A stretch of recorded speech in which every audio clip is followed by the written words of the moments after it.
It was an amazing day. My wife and I had taken some of our visiting mainland friends to explore the east side of our beautiful island home.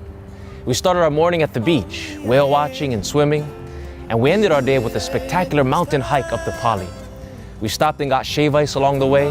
The food was great, the fellowship was sweet, the day was so relaxing, and it ended in a most beautiful sunset. I went to bed tired and satisfied, looking forward to a good night's rest, excited for another adventure, this time on the west side. Nothing was out of the ordinary. I expected to wake up as usual to another beautiful Hawaiian day.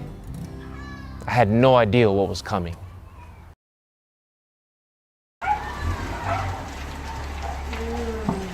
At 3 o'clock that morning, I was rudely awakened by a terrifying scream. There was a loud pounding on my door. The house next door was on fire. And when I rushed out of the house, I was brought face to face with a blazing inferno. It was already as high as our 2-story home, and it began to reach over our walls. I did my best to protect our home, but my puny garden hose did absolutely nothing. It was good enough to water my mango tree, but it was powerless over this angry conflagration. 5 minutes later, and the fire had broken our windows and was spreading in our family home.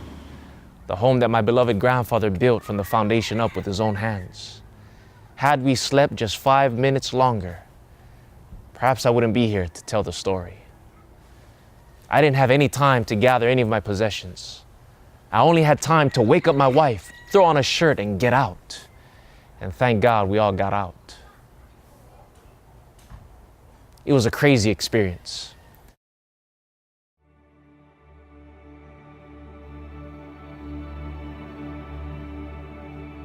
One of the many lessons I learned from this ordeal is that we need to live our lives to the fullest and to live each day as though it's our last, and to be ready always to meet death in peace.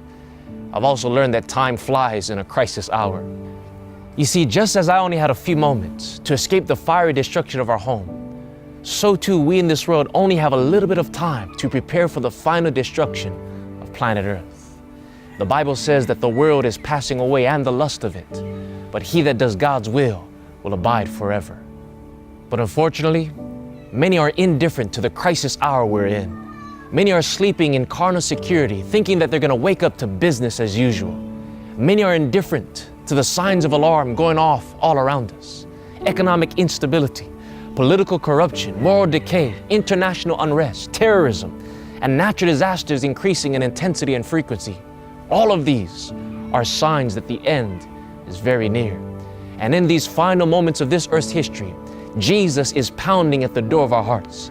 He's trying to wake us up from spiritual sleepiness, and he's pleading with us to get ready for evacuation. You see, friends, we don't have time to be storing up our treasures in a world that will soon be destroyed. We don't have time to waste upon the trivial things of life, things that make no difference in light of eternity. Right now is evacuation time. It is a high time for us to awake out of sleep, for now is our salvation nearer than when we believed. It is time for us to seek the Lord with all our hearts, time to pray like we've never prayed before, time to gather our loved ones at the altar of sacrifice, time to give our hearts to the only one that can save us when this whole world is on fire. You see, just as I only had time to wake up my wife, put on my shirt, and get out of the house, so too we only have time to gather our loved ones and put on the robe of Christ's righteousness and get ready to leave this world of sin. And so today I encourage you to use the last few precious moments in this world to do the most important things in life. Hug your children, kiss your wife, spend time with your family, get rid of all the non-essentials, and most importantly, let God cover you with the fireproof robe of his righteousness. For it is only the righteousness of Christ that will last for time and for all eternity.